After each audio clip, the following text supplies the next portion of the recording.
los eventos culturales, uno necesita expiar las propias culpas o las propias pulsiones en otros y necesita responsabilizar a otros. Por lo tanto, no es extraño, a mi modo de ver, que mucha gente reclame por los abusos que suceden, por la explotación que hay de niños en ámbitos de la sexualidad, y sin embargo no tengan ningún tipo de problema con mirar niños mendigos en la ciudad, o no les preocupe que la educación sea de pésima calidad y ese niño finalmente pueda terminar dentro de... O sea, la cosa del sexo asociada al niño adquiere una cosa tremendamente grande, y la situación estructural, social del mismo niño, aparentemente a mucha gente no le da mucha importancia. Lo encuentran como que esta es la pobreza natural, esto siempre se da, por lo tanto que los niños duerman debajo del Mapocho, de un puente del Mapocho, como pasó cuando averiguamos las situaciones de los niños en el caso Spinac. Bueno, sí, Fernando, pero es que lo que ha pasado es que nosotros hemos pasado de un tomar conciencia del problema de la pulsión agresiva, que tiene que ver con la falta de respeto, el atropello, la venganza, el pasar a llevar a los demás, la desigualdad, a una preocupación también por lo que son las relaciones personales íntimas, que se construyen y se anclan desde las relaciones que tienen que ver con el cuerpo, el apego de la madre y la sexualidad. Entonces, el tema de la sexualidad hoy día en nuestra cultura está tomando cada vez más relieve, y por lo tanto, este tipo de manifestaciones producen mucha reacción en el convencionalismo social, como en otros momentos producían mucha reacción la desigualdad o la explotación. Entonces, me parece que es un síntoma interesante, significa que hay más cultura también frente al tema, a pesar de que el mecanismo sigue siendo este mecanismo simple: allá están los malos, acá estamos los buenos. Lo que tenemos que hacer ahora es afinar esto, de tal manera de poder ir darnos cuenta qué es lo que hay detrás de esto, cuál es nuestra enfermedad como sociedad. ¿Hay más cultura respecto al tema hoy día? ¿Por qué hay más cultura respecto al tema hoy día? Muchísimo más cultura, o sea, de partida, a partir del siglo XX se descubre... académicamente y todos los estudios... la gente sabe... Pero a nivel sociedad... A nivel de sociedad y el convencionalismo se va permeando la cultura, y todo el mundo sabe hoy día la importancia de la sexualidad en el trato con los niños, la importancia de la sexualidad en el trato con los adolescentes. No me refería a eso, me refería a este tipo de escándalo. ¿Cómo la sociedad reacciona frente a este tipo de escándalo? Es que la sociedad reacciona frente a este tipo de escándalo con mucho más intensidad en la medida en que tiene más conciencia de la importancia que tienen los efectos de los abusos sexuales en los niños. Hace 200 años atrás no se tenía ninguna conciencia del tema de los abusos en adolescentes sexuales y en la prostitución infantil. Y hace 50 también. También podríamos... Doctor Caponi, hemos un tema que es distinto, pero es primo hermano y se puede englobar en la misma discusión, que es el del el cura Tato, que se le conoce, José Andrés Aguirre, ¿se llama? Sí, ¿no? Sí. Juan Andrés. Bueno, el cura Tato, ya sabemos de quién hablamos. Y el caso Spinac. La polémica porque ellos no han cumplido todavía la condena completa, pero sí amerita el tiempo que ha pasado y la conducta de ellos poder gozar de algunos beneficios y salir en libertad, con algún tipo de libertad. Y para muchos esto, dado el delito, es inaceptable. Yo quiero juntarlo con otro antecedente que usted me lo reafirma o lo desmiente, es que la pedofilia es un caso incurable, es una enfermedad incurable. ¿Qué debiera hacerse en una sociedad sana, inteligente y justa con las personas que ya cumplieron la condena, que le dio la sociedad y en rigor deben estar libres totalmente? ¿Qué se puede hacer? La pedofilia es incurable en cuanto a la forma de sexualidad va a quedar siempre. Cuando adquirimos nosotros una forma de sexualidad que es a partir de la infancia, queda grabada a fuego. Por eso no se puede cambiar la pedofilia, como no se puede cambiar la conducta heterosexual a una homosexual o una homosexual a una heterosexual. Son fijaciones tremendamente fuertes que quedamos nosotros en nuestro ser, y así muchas formas de sexualidad que tenemos en nuestras relaciones con los demás. Por lo tanto, eso no va a cambiar, pero lo que sí puede cambiar es la conducta moral, y de hecho lo importante acá es la recidiva en las conductas de los pedófilos. Las recidivas no van más allá de un 30%, o sea, la recidiva es cuando recae. Las recaídas no van más allá de un 30%. La recaída, eso es lo que muestran las estadísticas y los estudios de seguimiento, que es bastante alta, por supuesto. Hay algunos que con tratamiento dicen que es menos, a pesar de que los tratamientos en general están muy desacreditados y no se cree. Pero pueden cambiar las conductas morales, o sea... Nosotros podemos hacer un trabajo con los pedófilos y un tratamiento que los lleve a que, a pesar de que la pedofilia en sí misma no cambie, cambien su conducta. Habitualmente, aquí tenemos... que se autoinhibas. Claro, que se autoinhiba. Aquí tenemos sí un espectro muy grande de pedófilos muy graves, habitualmente con antecedentes de haber sido abusados ellos cuando niños y cuando comenzaron muy tempranamente los actos pedofílicos, que tienen pésimo pronóstico y que incluso con tratamientos de ese orden, la verdad es que recidivan con mucha facilidad, o sea, recaen con mucha facilidad. Pero hay otros que no, hay otros que en realidad pueden ser tratados y la moral, la toma de conciencia en el fondo, habitualmente es una toma de conciencia del susto por ser castigado.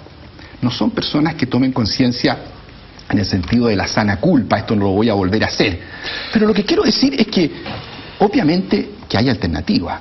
O sea, no se puede tampoco tratar a un pedófilo como si fuera alguien que quedó marcado y lo encerramos para toda la vida. Pero tampoco como una persona que se robó una gallina y cumple el año y se la deja libremente. No, por supuesto. Hay un tema intermedio. O sea, obviamente que hay que asumir que esa es una persona que tiene la tendencia a cometer el delito. En Estados Unidos, un pedófilo cuando sale de la cárcel y se instala en un vecindario, a toda la gente del vecindario se le avisa que hay un pedófilo ahí. ¿Usted cree que eso es correcto o es incorrecto? Yo creo que sí.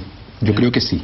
Yo creo que eso es correcto. Lo que pasa es que el pedófilo tiene que tomar conciencia de que él ha cometido un delito que es muy grave y que va a generar esa reacción, y por supuesto que hay que tratarlo a él para que asuma esa condición de tal manera de que no sea tan autodestructivo. Pero es bien estigmatizador. Eso lo es. Y le pregunto desde el punto de vista médico, si yo soy un pedófilo, cumplo mi condena, salgo y a todo mi entorno le dicen que yo estoy ahí, ¿eso no es un desincentivo a mejorarme, a este cambio moral que usted dice? Yo decir, oye, si todo el mundo me va a mirar con estos ojos, entonces ¿de qué cambio moral me habla el doctor de que yo cambie para no hacer el daño si al final me ponen como culpable frente? Estoy poniéndome en los pantalones. O sea, pongámoslo, toda la gente va a estar alerta porque yo cometí un delito que es terriblemente grave. Te puede inhibir a cometer un nuevo delito.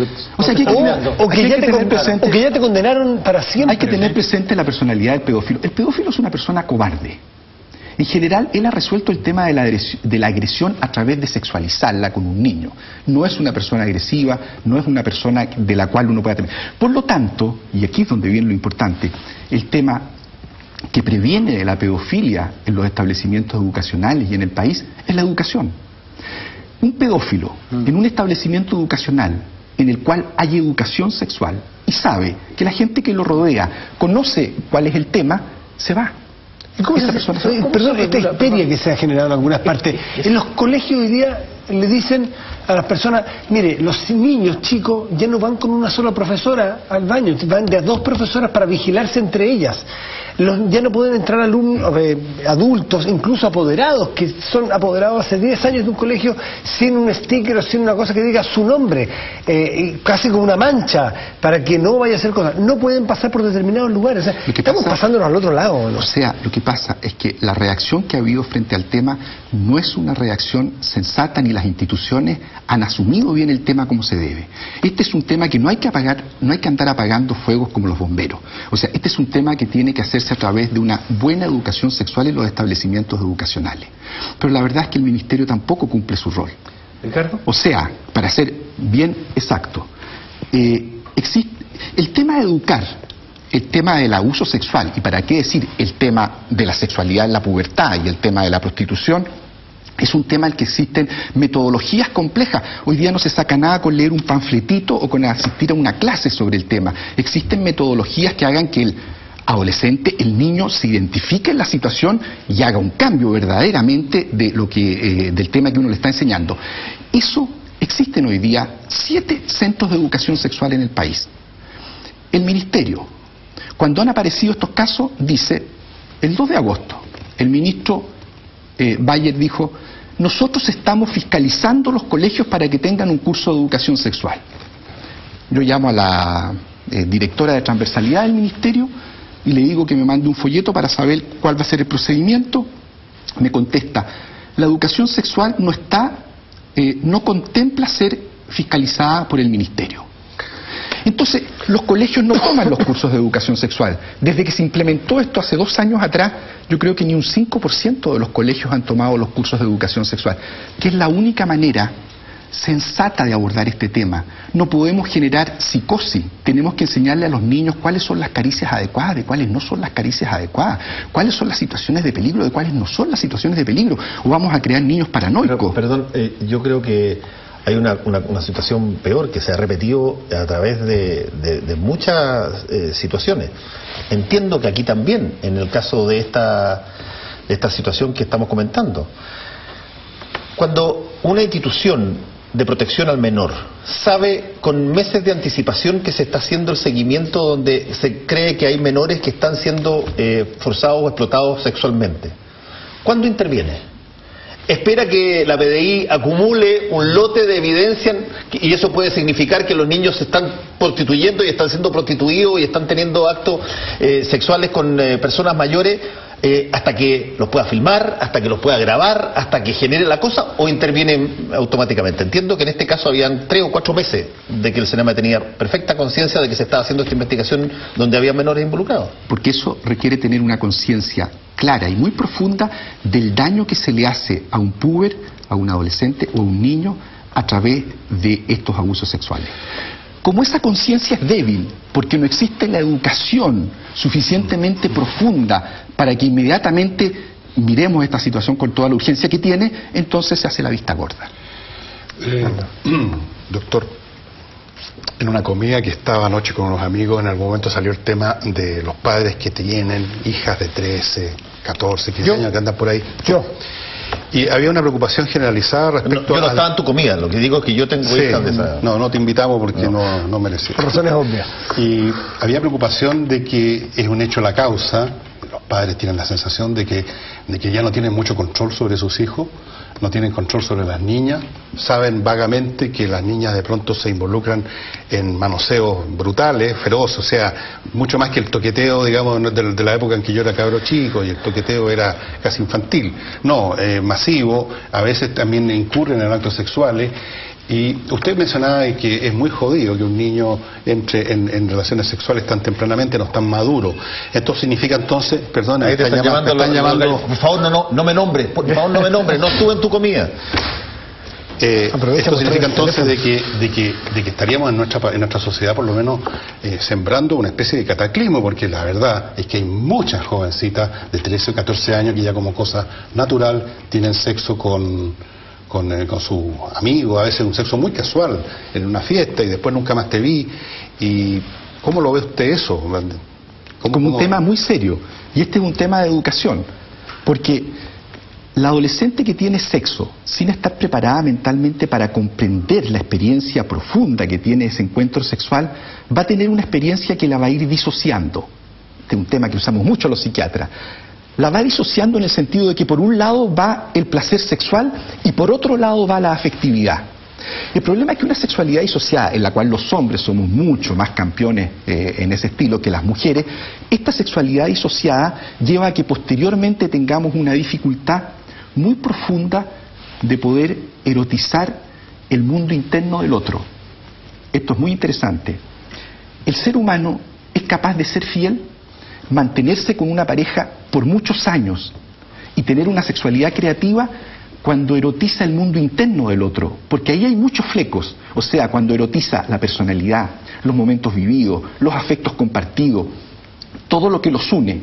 Cuando no se tiene esa capacidad, la relación inevitablemente va a aburrir, porque todo lo puramente sensorial termina hastiando. Si a mí me gusta la centolla y me sirven todos los días centolla, termino aburrido.